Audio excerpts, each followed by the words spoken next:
Olá, meus amores. Vamos para uma mensagem para essa semana.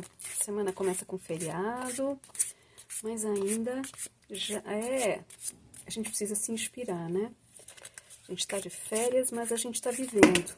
Ops, vamos ver o que saiu aqui atrás. Musa de materiais, rei de ouros. Então é assim, o que a gente vai manifestar para essa semana? A informação é essa. Vamos nos concentrar nas nossas manifestações. Essas manifestações aqui, 10 de ouros, é manifestação da felicidade total e restrita. Seria como um renascimento do céu na terra, né? Tudo que a gente quer. Mas tudo que a gente quer precisa de uma abertura interna, seja para permitir, seja para fazer um movimento de manifestação. Vamos ver o que é que a gente precisa fazer para manifestar esse céu na terra? Vamos lá. Inspiração, 5 de inspiração. Já vou explicar o que é.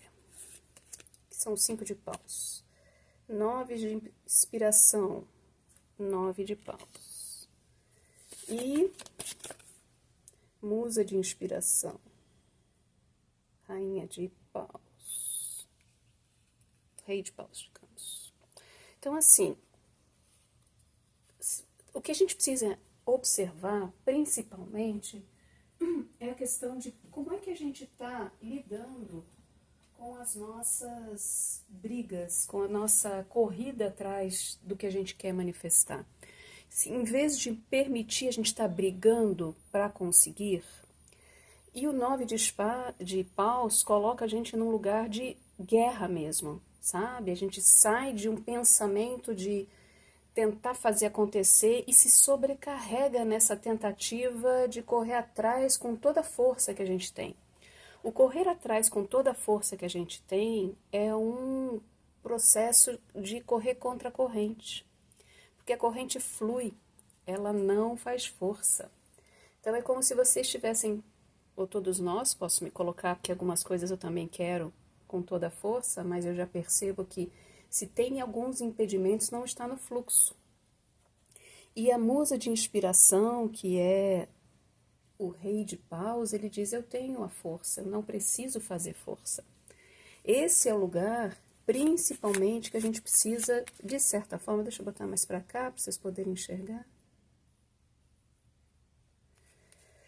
O movimento tem que ser de dentro para fora, de saber que eu vou conseguir, não de fazer força para conseguir. Vocês percebem a diferença?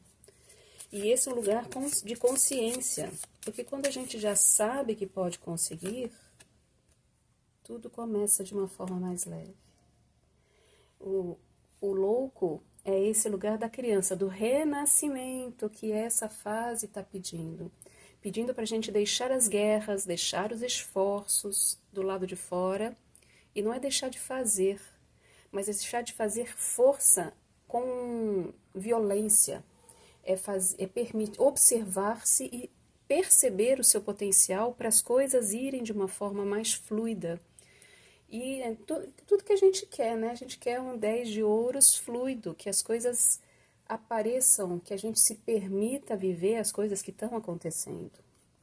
Deixa eu ver se o tarot tem mais alguma orientação sobre como é que a gente chega nesse lugar, porque não é fácil não. Eu que estou na estrada da autoconsciência já faz um tempo, eu sei que isso é um pouco difícil, porque a gente tem crenças, a gente tem manias, a gente tem jeito de funcionar que está acostumado até, né?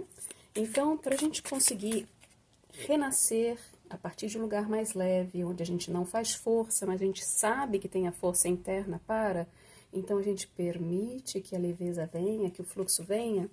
O que é que, se o tarot tem mais algum tipo de, temos duas cartinhas aqui, de orientação.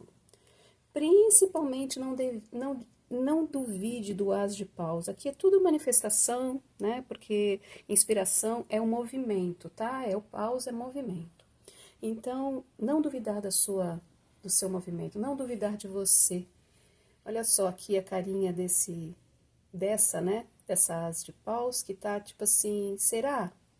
Eu sempre acho que nesse baralho essa carta fala muito dessa dúvida. Será que eu vou? Será que eu não vou? Eu acredito, não acredito? Tô segurando aqui ainda a segunda carta. E temperança, e ter um pouco de compaixão com a gente mesmo, com o nosso tempo, com o tempo das coisas, com os ciclos, que eu sei que é difícil, porque quando a gente está no 9 de paus, a gente já está muito cansado, cansado de fazer, cansado de esperar, cansado de muitas coisas. Mas esses tempos, a gente está nesse cansaço que a gente está fazendo a força. Quando a gente relaxa, o tempo passa a ser abençoado. O tempo passa a ser equilibrado. A gente não acha mais que o tempo deveria ser mais rápido, nem mais lento. A coisa entra no fluxo do tempo. E a temperança fala desse equilíbrio. Equilíbrio entre o que está na terra, o que está no ar. É uma bênção nesse processo de perceber o ciclo de tudo. E para isso a gente precisa observar a natureza. Como é que a natureza funciona? Ela não funciona com força. Quando tem força envolvida, a natureza mesmo se destrói. A gente vê pelas chuvas, pelos vulcões. Então, o que é que o tempo e espaço dos nossos dias a dias estão pedindo? Mais amor, mais compaixão com a gente e com outras pessoas. E compaixão com os teus esforços e com a liberação dos esforços também. Então, todo esse processo de leveza não duvide de você, você tem o potencial interno, reconheça que você tem potencial, você não precisa fazer força. Quando sai de um lugar de leveza e de fluxo, todo o trabalho deixa de ser pesado, entende? Então, é nesse lugar que eu convido vocês a fazerem essa reflexão de renascimento, nesse domingo de Páscoa, e espero que isso ajude vocês nessa vida daqui para diante, uma vida de muito mais fluxo, ok? Um beijo grande e até a próxima. Tchau, tchau!